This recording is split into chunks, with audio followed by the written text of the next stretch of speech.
भजन लाल शर्मा साहब, हमारे उप मुख्यमंत्री प्रेम जी बैरुआ और कैबिनेट में मेरे साथी खर्रा साहब, हमारे पूर्व विधायक रामलाल जी और विधानसभा के पूर्व उपाध्यक्ष और आपके अपने इलाके के बहुत बड़े नेता राव राजेंद्र सिंह जी, हमारे जिलाध्यक्ष भाई ओम शर्मा जी, उपेंद्र यादव जी जो यहाँ से चुनाव लड़े हैं, संतगण, मंच पर विराजमान अन्य विशिष्ट अतिथिगण, मेरे प्यारे भाइयों,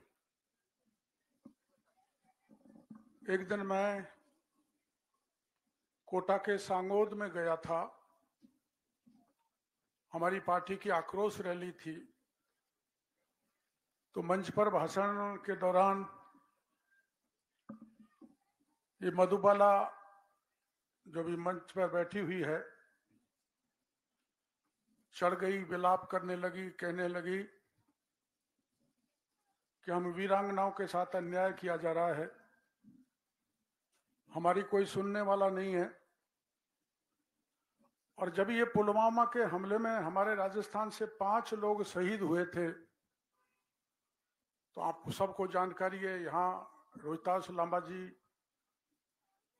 आपके इस गांव में शहीद हुए थे और बहुत बड़ा मेला लगा था।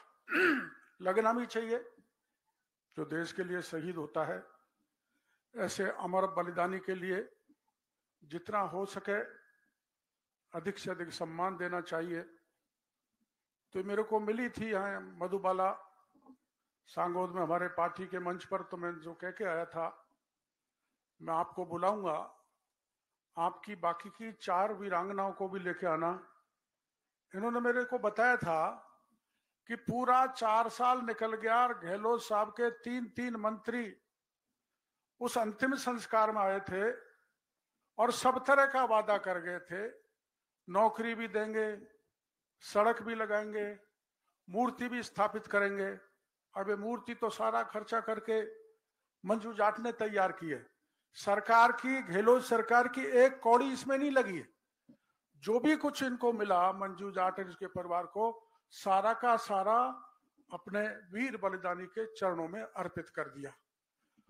गांव का स्कूल का नामकरण होना था, ऐसी सभी की समस्या थी। मधुबाला की अलग थी, ये सुंदरी गुजरी भी यहाँ पर आई है, इसकी भी अलग थी। कहीं सड़क का नामकरण करना, कहीं कॉलेज का करना, कहीं चौराहे का करना, जो कोई बड़ी भारी बात नहीं है। तो मैंने इन सबको बुलाया, विधानसभा चल रही थी, तो मैंने सोचा चलें। ये मुख्यमंत्री जी से मिलना चाहती थी महज इसलिए कि आपके मंत्री अंतिम संस्कार में जो भरोसा देके आए, जो आश्वासन देके आए, उस पर खरे नहीं उतरे। आप हमारी बात सुन लो मुख्यमंत्री जी, केवल इतनी सी बात कहनी थी। मैं इनको लेके गया, अब मैं सांसद था राज्यसभा से, तो स्वाभाविक है हमको तो कोई घुसने में दिक्कत नहीं होती, और जब एक सांसद के साथ वीरांगना जाएं तो उनको भी कोई दिक्कत नहीं होनी चाहिए।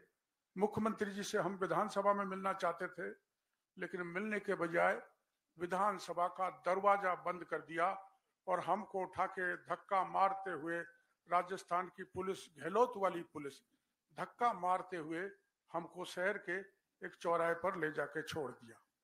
लेकिन हम रुकने वाले नहीं थे।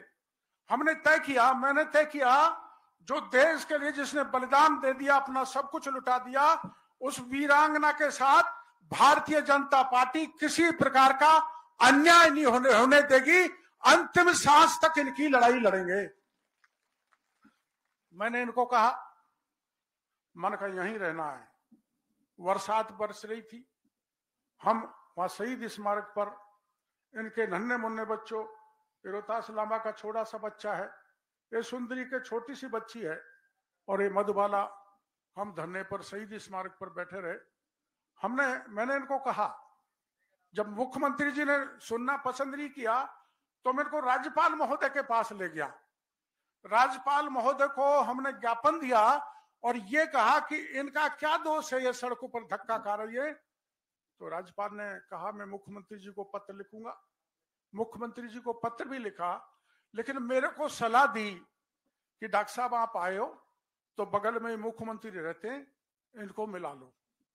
मैंने तो सोचा, मेरे को तो कर्फ्यू लगा रखा था, पूरे 5 साल तक सिविल लाइन में डॉक्टर किरोड़ीलाल के लिए गहलोत सरकार ने कर्फ्यू लगा रखा था, नो एंट्री। फिर भी मैं पहुंच जाता था, पता नहीं कहां से।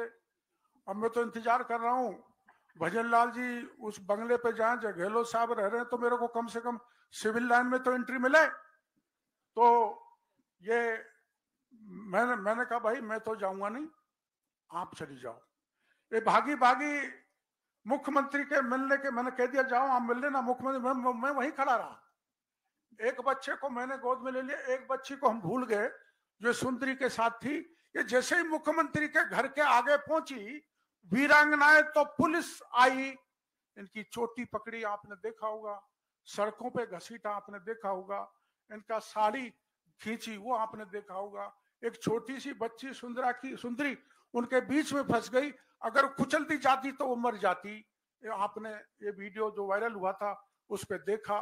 फिर उनको पुलिस लठ मार के जूता जाती कर करके गाड़ी में ले गई और इनके पिन चुबाती हुई गई और उस शहीद स्मारक पे छोड़ दिया। मैं वहां चला गया, इनको मैंने विलाप करते हुए देखा, रोते हुए देखा। तो मैंने तय किया या तो गहलोत से मिल के जाएंगे या गहलोत लाठी गोली चलाएगा, जब ये शहीद स्मारक छोड़ेंगे। हम आसानी से शहीद स्मारक छोड़ने वाले नहीं। हमने फिर जब गहलोत साहब नहीं मिले तो एक दिन सचिन पायलट साहब के घर चले गए। माने कि आप राहुल गांधी प्रियंका गांधी के बहुत नजदीक हैं, आपने गहलोत साहब तो हमसे मिलना नहीं चाहते, मेरे से तो मत मिलो, मेरे से तो झगड़ा है। क्या झगड़ा है? पेपर सारे लीक कर डाले तो मैंने उनको नंगा किया। आमगढ़ में मूर्ति तोड़ दिया, केसरिया ध्वज फाड़ दिया तो मैं पहाड़ पे चढ़ गया। मेरे से तो भ्रष्टाचार के मामले मैंने उठाए, मैं तो वहां उसमें जो लॉकर थे उन्हीं को जाके पकड़ लिया। तो मेरे को तो वो बिल्कुल देखते ही बिदकते, जैसे लाल कपड़े को देखे सांड बिदकता है ना, वैसे गहलोत साहब मेरे से बिदकते। तो मैंने कहा आप चली जाओ। ये गई, जो दुर्व्यवहार किया उसका ही परिणाम है। ये वीरांगनाओं के साथ जो अत्याचार किया गहलोत की सरकार ने, उन्हीं का परिणाम है कि गहलोत साहब का पूरी तरह से सिविल लाइन का दरवाजा बंद करके प्रचंड बहुमत से आपने भजन लाल को मुख्यमंत्री बना के एहसान किया है। हम इस बात को भूलने वाले नहीं है। फिर रात में अचानक इन वीरांगना को उठाया, अपमानित किया पुलिस ने, बाल खींचे, कपड़े खींचे। और मैं उस दिन बीमार पड़ गया था तो मेरे पीछे से उठा के ले गए। तो मेरे को पता लगा मंजू जाट को किसी बगल की आपकी पीएचसी पे डाल रखा है। मैं भागा आया सामोद के पास, एसपी, कलेक्टर, पुलिस, घणई थाने, करीबन 150-200 की पुलिस। हम आपको जाने नहीं देंगे। मैंने कि मेरा डेमोक्रेटिक राइट है, आप मेरे को रोक नहीं सकते। अगर कोई मुकदमा है तो मेरे को गिरफ्तार करो, मैं गिरफ्तारी देने के लिए तैयार हूं। अगर मैं कोई कानून को हाथ में ले रहा है तो मेरे को लाठी चलाओ, गोली चलाओ, लेकिन मैं मंजू जाट से मिलने जाऊंगा, रुकने वाला नहीं। लेकिन पुलिस ने नहीं जाने दिया, मेरे को रोक लिया, धक्का मुक्की की। अब 72 साल का आदमी, जवान पुलिस के, ये इतने 30-30 साल के जो बड़े पुलिस के अधिकारी हैं, इन्होंने मेरे कपड़े फाड़ दिए। आपने उन्होंने चैनलों में भी देखा होगा। लेकिन राजस्थान की जनता ने कांग्रेस को पूरा नंगा करके विदा कर दिया। मेरा नंगा करने का परिणाम कांग्रेस को भुगतना पड़ा है। मैंने अंत में कहा अगर आप मंजू जाट से नहीं मिलने देना चाहते हो तो सामोद के बालाजी के दर्शन तो कर लेने दो। नहीं, कोई बालाजी के दर्शन नहीं करेंगे। आपको भरोसा नहीं बालाजी के वहां कोई जोश आ जाए और मंजू जाट को आप अमृतसर के अस्पताल में जाके हमसे छीन लाए। ऐसे ऐसे अन्याय इन बहन बेटियों के साथ किए हैं जिनके पतियों ने देश के लिए अद्भुत बलिदान दिया है। तो ये मंजू ने कहा था, बाबा सरकार बदलेगी, मैं बद्दुआ दे रही हूं। मधुबाला ने भी यही कहा, सुंदरी ने यही कहा। तो हमारे सपने को पूरा करने का काम इन वीरांगनाओं किया। भारतीय जनता पार्टी का राज लौटाने का काम इन वीरांगनाओं ने किया है। तो मैंने मुख्यमंत्री जी से कहा, मुख्यमंत्री जी, एक तो पिछली सरकार थी जिनका अपमान मुख्यमंत्री ने करवाया, मेरा करवा दिया तो कोई बात नहीं, हम तो राजनीतिक पार्टी के कार्यकर्ता हैं, दल के कार्यकर्ताओं के धक्का मुक्की भी लगती है, गोली भी चलती है, लाठी भी चलती है, जेल भी जाते हैं, लेकिन वीरांगनाओं का अपमान हम कतई बर्दाश्त नहीं करेंगे।